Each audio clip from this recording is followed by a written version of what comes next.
Hello everyone. स्वागत है आपका आपके अपने चैनल हंसराज स्टडी मटेरियल में। फ्रेंड्स, हमने यहाँ शुरू की है क्लास 6 की बुक है इतिहास की, जिसका नाम है हमारे अतीत।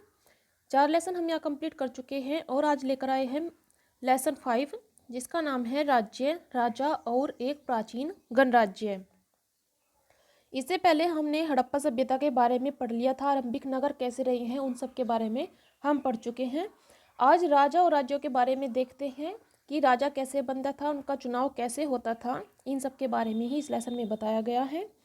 तो फ्रेंड्स, अगर आप भी हमारी डेली क्लास ज्वाइन करना चाहते हैं, आप हमारे चैनल को सब्सक्राइब कर लें और साथ में बेल आइकन को भी प्रेस कर लें, ताकि सारी क्लासेज के नोटिफिकेशन आपके पास टाइम से पहुंचते रहें। तो फ्रेंड्स, चलिए शुरू करते हैं आज के लेसन को। देखिए, यहाँ सबसे पहले बात कर रहे हैं चुनाव के बारे में। शंकरन उठा, ये एक लड़का है शंकरन। तो उसने देखा जब वो सुबह उठा, उसके नाना नानी वोट डालने जा रहे थे। दरअसल वे चुनाव केंद्र पर सबसे पहले पहुंचना चाहते थे। तो शंकरन कहता है, आखिर वे इतने उत्साहित क्यों थे? तब उसके नाना जी ने उसे जल्दी में समझाने की कोशिश की और कहा, आज हम अपने शासकों का चुनाव करने जा रहे हैं। आज हम वोट डालेंगे और उससे चुनाव होगा, जो भी हमारा शासक होगा उसका। तो अब बात यहाँ से निकल कर आती है कि जो शासक होते हैं, कुछ लोग शासक कैसे बने। अब शासक के बारे में बता रहे हैं। लगभग 50 वर्षों से हम अपने शासक का चुनाव मतदान के जरिए करते आ रहे हैं। क्या होता है, वोट सभी मिलकर वोट डालते हैं, जिसे सबसे ज़्यादा मतदान प्राप्त होते हैं वो राजा बन जाता, शासक बन जाता है। लेकिन बहुत पहले शासक कैसे बनते थे, इसके बारे में जो पिछला लेसन है उसमें भी कुछ पढ़ा है कि कुछ राजा संभवतः जन यानी लोगों द्वारा चुने जाते थे। लेकिन करीब 3000 साल पहले राजा बनने की इस प्रक्रिया में कुछ परिवर्तन दिखाई दिया। कुछ लोग बड़े बड़े यज्ञों को आयोजित कर राजा के रूप में प्रतिष्ठित हो गए। अश्वमेध यज्ञ इसी तरह का एक यज्ञ था। इसमें क्या होता था, एक घोड़े को राजा के लोगों की देखरेख में स्वतंत्र छोड़ दिया जाता था।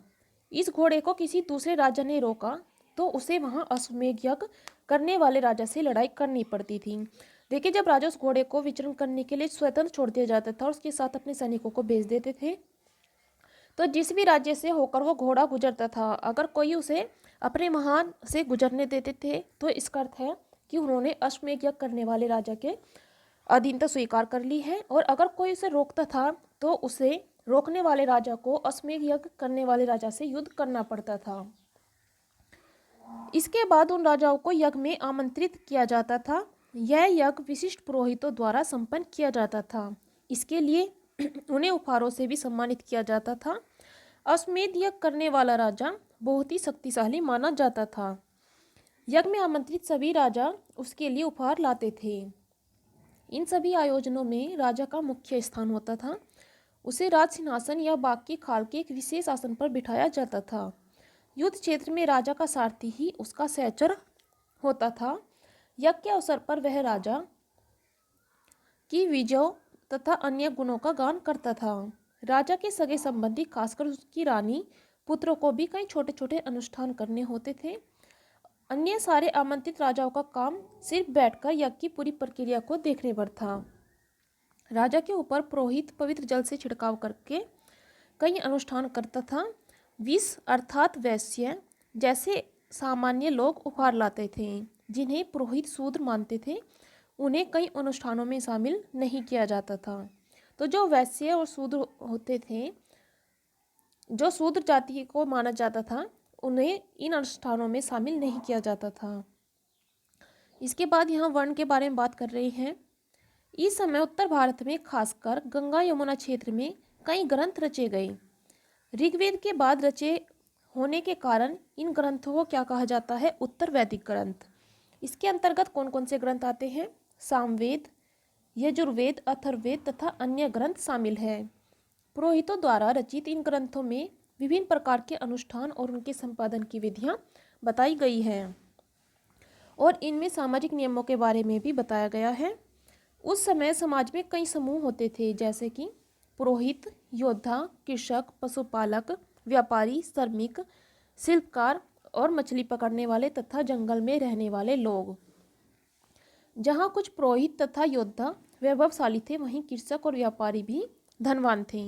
दूसरी ओर जो पशुपालक, शिल्पकार, श्रमिक, मछली पकड़ने वाले, शिकारी तथा भोजन संग्राहक थे वे निर्धन थे।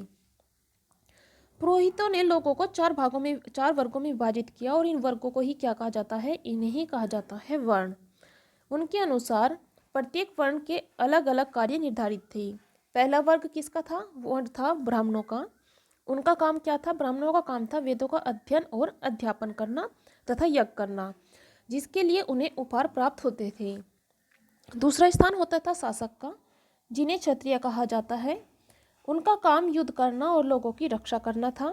तीसरा स्थान वैश्य अर्थात विष को दिया गया था। इसके अंतर्गत कृषक, पशुपालक और व्यापारी आते थे। क्षत्रिय और वैश्य दोनों ही यज्ञ करने का अधिकार प्राप्त था। वर्णों में अंतिम स्थान दिया गया है शूद्रों को। इनका काम क्या होता था? शूद्रों का काम होता था अन्य तीन वर्णों की सेवा करना। जो अन्य तीन वर्ण हैं, ब्राह्मण, क्षत्रिय, वैश्य, इन तीनों की सेवा करना ही शूद्रों का कार्य था। इन्हें कोई अनुष्ठान करने का अधिकार प्राप्त नहीं था और प्राय जो औरतें होती थीं, चाहे वो किसी भी वर्ण की रही हो, उन्हें शूद्र के समान ही माना गया है। महिलाओं तथा शूद्रों को वेदों के अध्ययन का अधिकार नहीं था। तो देखिए, महिलाओं की स्थिति भी निम्न थी। वहां पर महिलाओं को शूद्रों के बराबर स्थान दिया गया था।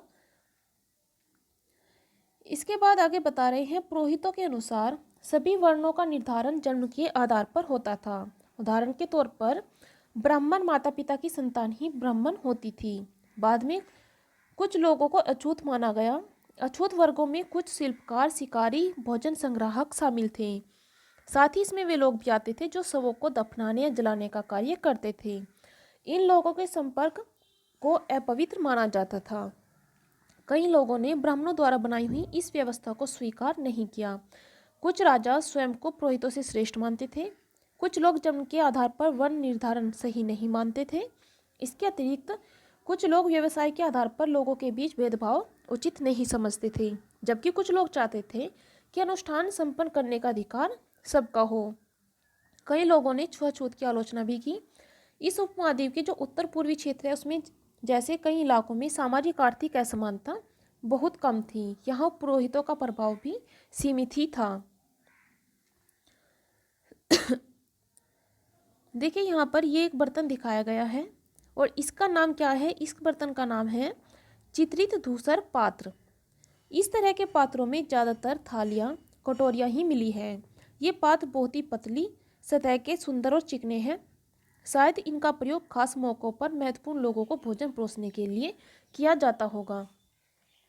महायज्ञों को करने वाले राजा अब जन के राजा न होकर जनपदों के राजा माने जाने लगे। धीरे धीरे उनका क्षेत्र जो है वो बढ़ने लगा और अब वे केवल जन के राजा न होकर जनपदों के राजा माने जाने लगे। जनपद का शाब्दिक अर्थ होता है जन के बसने की जगह। पुरातत्वविदों ने इन जनपदों की कई बस्तियां खुदाई की है। दिल्ली में जो पुराना किला है, उत्तर प्रदेश में मेरठ के पास हस्तिनापुर और एटा के पास अतरंजी खेड़ा, ऐसे ही कुछ प्रमुख जनपद है। खुदाई से पता चला कि लोग झोपड़ियों में रहते थे, मवेशियों तथा अन्य जानवरों को पालते थे। चावल, गेहूं, धान, जौ, दाल, गन्ना, तिल तथा सरसों जैसी फसल भी उगाते थे। लोग मिट्टी के बर्तन भी बनाते थे। इनमें से कुछ धूसर और कुछ लाल रंग के होते थे। पुरास्थलों में कुछ विशेष प्रकार के बर्तन मिले हैं जिन्हें चित्रित धूसर पात्र के रूप में जाना जाता है। तो इन पात्रों को ही कहा जाता है चित्रित धूसर पात्र। जैसे कि इसके नाम से ही स्पष्ट है, इन बर्तनों पर चित्रकारी की गई होगी। चित्रित अर्थात चित्रकारी की गई है। ये आमतौर पर सरल रेखाओं तथा ज्यामितीय आकृतियों के रूप में होते हैं। इसके बाद महाजनपदों के बारे में बात हो रही है। करीब 2500 साल पहले कुछ जनपद अधिक महत्वपूर्ण हो गए और इन्हें कहा जाने लगा महाजनपद। देखिए, जब ये जनपद भी बड़े होते चले गए तो इन्हें क्या कहा जाने लगा? महाजनपद। अधिकतर महाजनपदों की एक राजधानी होती थी। कई राजधानियों में किलेबंदी की गई थी। अर्थात किलेबंदी क्या होता है? इनके चारों ओर जो होता लकड़ी या फिर ईंट या पत्थर की ऊंची दीवार बनाई गई थी। ऐसा लगता है लोगों ने अन्य राजाओं के आक्रमण से डरकर अपनी सुरक्षा के लिए इन किलों का निर्माण किया होगा। कुछ राजा अपनी राजधानी के चारों ओर विशाल, ऊंची और प्रभावशाली दीवार खड़ी कर अपनी समृद्धि और शक्ति का प्रदर्शन भी करते थे। इस तरह से किले के अंदर रहने वाले लोग और उस पर नियंत्रण रखना भी सरल हो जाता होगा। और इस तरह की विशाल दीवार बनाने के लिए व्यापक योजना की भी आवश्यकता थी और लाखों की संख्या में ईंट पत्थरों का इंतजाम भी करना पड़ता था। हजारों स्त्री पुरुष बच्चों ने इसके लिए अथक परिश्रम किया होगा। इनके लिए संसाधनों की आवश्यकता पड़ती होगी।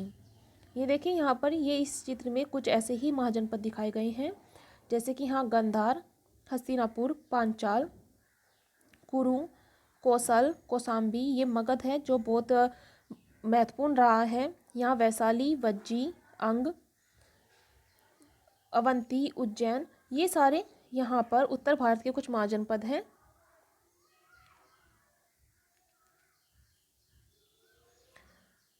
आगे देखते हैं। अब राजा सेना रखने लगे थे। देखिए पहले जो राजा होते थे वो सेना नहीं रखते थे, लेकिन अब धीरे धीरे जब उनका विस्तार होने लगा है तो वे सेना रखने लगे हैं और सिपाहियों को नियमित वेतन देकर पूरे साल के लिए उन्हें रखा जाता था।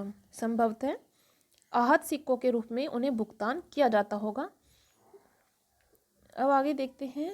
ये देखिए यहाँ पर कौशाम्बी किले की दीवार, ये जो दीवार यहाँ दिखाई गई है ये कौशाम्बी किले की है।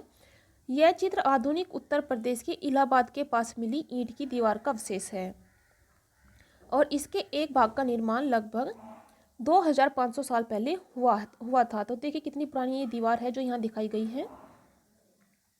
अब यहाँ कर के बारे में बता रहे हैं। जो टैक्स प्राप्त होता था वो कैसे होता था। महाजनपदों के राजा विशाल किले बनवाते थे, बड़ी सेना रखते थे, इसलिए उन्हें प्रचुर संसाधनों की आवश्यकता होती थी। इसके लिए उन्हें कर्मचारियों की भी आवश्यकता थी। महाजनपद के राजा लोगों के द्वारा समय समय पर लाए गए उपहारों पर निर्भर न रहकर अब नियमित रूप से कर वसूलने लगे। देखिए पहले वो बड़ी सेना नहीं रखते थे, बड़े किले नहीं बनवाते थे, तो उन्हें नियमित रूप से कर वसूलने की आवश्यकता नहीं थी। वो केवल जो लोग उनके लिए उपहार लाते थे उस पर ही निर्भर रहते थे। लेकिन अब बड़ी सेना रखने के लिए ज़्यादा खर्च होता था, तो अब वे कर भी वसूलने लगे थे। अब वो कर कैसे लिया जाता था। फसलों पर लगाए गए कर सबसे महत्वपूर्ण थे, क्योंकि अधिकांश लोग कृषक ही थे और उपज का 1/6वां भाग कर के रूप में निर्धारित किया जाता था, जिसे कहा जाता था भाग। कारीगरों के ऊपर भी कर लगाए गए थे, जो प्राय श्रम के रूप में चुकाते थे, जैसे कि महीने में एक दिन बुनकर, लोहार, सुनार आदि ये राजा के लिए काम करते थे मुफ्त में, तो वही होता था इनकी तरफ से इनका कर। पशुपालकों को जानवरों या उनके उत्पाद के रूप में कर देना पड़ता था। व्यापारियों को सामान खरीदने बेचने पर भी कर देना पड़ता था। आखेटकों तथा संग्राहकों को जंगल से प्राप्त वस्तुएं कर के रूप में देनी होती थी। इसके बाद कृषि में परिवर्तन बता रहे हैं, क्या क्या परिवर्तन हुए हैं। कृषि क्षेत्र में 2 बड़े परिवर्तन आए, जैसे कि अब हल जो थे, पहले लकड़ी के हल थे लेकिन अब हल लोहे के बनने लगे। कठोर जमीन को लकड़ी के फाल की तुलना में लोहे के फाल से आसानी से जोता जा सकता था। इससे क्या हुआ, फसल की उपज बढ़ गई। दूसरे लोगों ने धान के पौधों का रोपण शुरू किया, अर्थात अब खेत में बीज छिड़ककर धान उपजाने के बजाय धान कैसे उपजाने लगे, उसकी पौध तैयार करके उसे रोपकर शुरू किया। अब इससे क्या हुआ, पहले से ज़्यादा फसल उन्हें प्राप्त होने लगी, इसलिए पैदावार भी ज़्यादा होने लगी। इसमें कमर तोड़ परिश्रम लगता था। ये ज़्यादातर काम कौन करते थे, दास दासी, भूमिहीन खेतिहर मजदूर, जिन्हें कमक्कर कहा जाता है, वे करते थे। इसके बाद मगध के बारे में बता रहे हैं। सूक्ष्म निरीक्षण अर्थात कुछ जनपदों के बारे में यहाँ जानकारी दी है, जिसमें सबसे पहले है मगध महाजनपद। लगभग 200 सालों के भीतर मगध सबसे महत्वपूर्ण जनपद बन गया। ये कहाँ था, गंगा और सोन जैसी नदियाँ मगध से होकर बहती थी। ये यातायात, जल वितरण, जमीन को उपजाऊ बनाने के लिए बहुत ही महत्वपूर्ण थी। मगध का एक हिस्सा जंगलों से भरा था। जंगलों में रहने वाले हाथियों को पकड़कर उन्हें प्रशिक्षित करके सेना में काम लाया जाता था।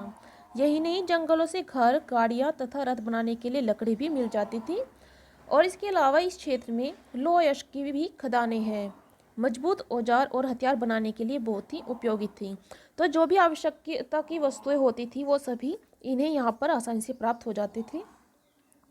मगध में 2 बहुत ही शक्तिशाली शासक बिंबिसार और अजातशत्रु हुए हैं। अन्य जनपदों को जीतने के लिए ये हर संभव साधन अपनाते थे। महापद्मनंद भी मगध के महत्वपूर्ण शासक रहे हैं। उन्होंने अपने नियंत्रण का क्षेत्र इस महाद्वीप के उत्तर पश्चिम भाग तक फैला लिया था। बिहार में राजगृह, जिसे वर्तमान में राजगीर कहा जाता है, कई सालों तक मगध की राजधानी बना रहा। बाद में पाटलिपुत्र को राजधानी बनाया गया। पाटलिपुत्र अर्थात जिसे अब पटना के नाम से जाना जाता है। 2300 साल से पहले की बात है। मैसेडोनिया का जो राजा था सिकंदर, वो विश्व विजय करना चाहता था। पूरी तरह सफल न होने पर भी वो मिस्र और पश्चिमी एशिया के कुछ राज्यों को जीतता हुआ भारतीय उपमहाद्वीप में व्यास नदी के किनारे तक पहुंच गया। जब उसने मगध की ओर आना चाहा तो उसके सिपाहियों ने इनकार कर दिया। वे इस बात से भयभीत थे कि भारत के शासकों के पास पैदल, रथ और हाथियों की बहुत बड़ी सेना थी और वो उनका सामना नहीं कर सकते थे। इसी कारण सिकंदर को वापस लौटना पड़ता है भारत से। अब दूसरा महाजनपद जो है वो वज्जी है। इसके बारे में देखते हैं। मगध एक शक्तिशाली राज्य बन गया था। उसके ही नज़दीक वज्जी राज्य था। वज्जी की राजधानी क्या थी? वो थी वैशाली अर्थात बिहार। जबकि मगध की राजधानी क्या थी? राजगीर। पहले राजगीर थी और उसके बाद पाटलिपुत्र को बनाया गया था। यहाँ एक अलग किस्म की शासन व्यवस्था थी जिसे गण या संघ कहते थे। गण या संघ में कई शासक होते थे। कभी कभी लोग एक साथ शासन करते थे, जिनमें से प्रत्येक व्यक्ति को राजा कहा जाता था और ये सभी राजा विभिन्न अनुष्ठानों को एक साथ संपन्न करते थे। सभाओं में बैठकर बातचीत, बहस और वाद विवाद के जरिए तय करते थे कि क्या करना है। शत्रुओं के आक्रमण से निपटने के लिए वे मिलकर चर्चाएं करते थे। स्त्रियां, दास और कमक्कर इन सभाओं में भाग नहीं ले सकते थे। देखिए यहाँ गण दिया गया है। गण क्या है? गण शब्द का प्रयोग होता है कई सदस्यों वाले समूह के लिए। तो गण शब्द का प्रयोग कई सदस्यों के समूह के लिए किया जाता है। संघ क्या है? संघ अर्थात संगठन या सभा। बुद्ध तथा महावीर दोनों ही गण या संघ से संबंधित थे। बौद्ध साहित्य में संघ के विषय में बहुत ही सजीव वर्णन मिलता है। ये देखिए यहाँ आगे दिखा रहे हैं। वज्जी संघ का यह वर्णन दीर्घ निकाय से लिया गया है। दीर्घ निकाय क्या है? ये एक प्रसिद्ध बौद्ध ग्रंथ है। क्वेश्चन ये भी बनता है कई बार, दीर्घ निकाय जो है वो किस धर्म से संबंधित था? बौद्ध, जैन या हिंदू, जो भी ऐसे दे दिया जाता है। तो दीर्घ निकाय संबंधित है बौद्ध ग्रंथ से, जिसमें बुद्ध के कई व्याख्यान दिए गए हैं और ये लगभग 2300 साल पहले लिखे गए थे। अजातशत्रु और वज्जी संघ। अजातशत्रु वज्जी संघ पर आक्रमण करना चाहते थे। उन्होंने अपने मंत्री वत्सकार को बुद्ध के पास सलाह के लिए भेजा। बुद्ध ने उनसे कहा कि क्या वज्जी सभाएं नियमित रूप से होती हैं तथा उसमें सभी सदस्य उपस्थित होते हैं। जब उन्हें पता चला कि ऐसा होता है तो बुद्ध ने कहा कि वज्जीवासी तब तक उन्नति करते रहेंगे जब तक वे पूर्ण और नियमित रूप से सभाएं करते रहेंगे, आपस में मिलजुल कर काम करते रहेंगे, पारंपरिक नियमों का पालन करते रहेंगे, बड़ों का सम्मान, समर्थन और उनकी बातों पर ध्यान देते रहेंगे, तब तक वे सुरक्षित रहेंगे। वज्जी महिलाओं के साथ जोर जबरदस्ती नहीं करेंगे और उन्हें बंधक नहीं बनाएंगे। शहरों तथा गांवों में चैत्यों का रख रखाव करेंगे, विभिन्न मतावलंबी संतों का सम्मान करेंगे और उनके आने या जाने पर रोक नहीं लगाएंगे। तो ये महात्मा बुद्ध ने कहा था अजातशत्रु को। कई शक्तिशाली राजा इन संघों को जीतना चाहते थे। इसके बावजूद भी उनका राज्य अब से लगभग 1500 साल पहले तक चलता रहा। इसके बाद गुप्त शासकों ने गण और संघों पर विजय प्राप्त करके उन्हें अपने राज्य में मिला लिया। अब इसके बारे में जो गुप्त साम्राज्य है इनके बारे में हम आगे पढ़ेंगे। इसके बाद आगे देख लेते हैं अन्यत्र में क्या दिया है। यहाँ आज अन्यत्र में दिया है यूनान और एथेंस के बारे में। देखिए ये अन्यत्र इसलिए दिया जाता है ताकि आप भारत के इतिहास के साथ साथ जो विदेशी इतिहास है उसके बारे में भी जानकारी प्राप्त करते रहें। लगभग 2500 साल पहले एथेंस के लोगों ने एक शासन व्यवस्था की स्थापना की जिसे प्रजातंत्र या गणतंत्र कहते हैं। लगभग 200 सालों तक वो चलती रही। इसमें 30 साल से ऊपर के उन सभी पुरुषों को पूर्ण नागरिकता प्राप्त थी जो दास नहीं थे। वहाँ एक सभा थी जो महत्वपूर्ण विषयों पर निर्णय लेने के लिए साल भर में कम से कम 40 बार बुलाई जाती थी। तो देखिए कितनी बार सभा होती थी। हर महीने कम से कम 3 बार जरूर होती थी। इस सभा में सभी नागरिक भाग ले सकते थे। शासन के कई पदों पर नियुक्तियां लॉटरियों द्वारा की जाती थी। सभी नागरिकों को सेना और नौसेना में अपनी सेवाएं देनी होती थी। औरतों को नागरिक का दर्जा नहीं मिलता था। देखिए वहाँ भी औरतों की स्थिति जो थी वो निम्न ही थी, उन्हें कहीं भी अधिकार प्राप्त नहीं थे। एथेंस की भी बात हो रही है तो वहाँ भी उन्हें नागरिक का दर्जा प्राप्त नहीं था। व्यापारियों तथा शिल्पकारों के रूप में एथेंस में रहने और काम करने वाले बहुत से विदेशियों को भी नागरिक अधिकार नहीं मिले थे। एथेंस में खदानों, खेतों, घरों और कार्यशालाओं में काम कर रहे दासों को भी नागरिक अधिकार नहीं मिले थे। चलिए आगे देखते हैं। और इसके साथ ही ये लेसन हमारा आज कंप्लीट हो जाता है। कुछ महत्वपूर्ण तिथियां दी हैं, इन्हें देखते हैं क्या है। नए शासक लगभग 3000 साल पहले।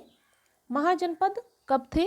लगभग 3000 साल पहले। सिकंदर ने आक्रमण कब किया था? इसका वर्णन दीघ निकाय में है और जो लगभग 2300 साल पहले लिखा गया था।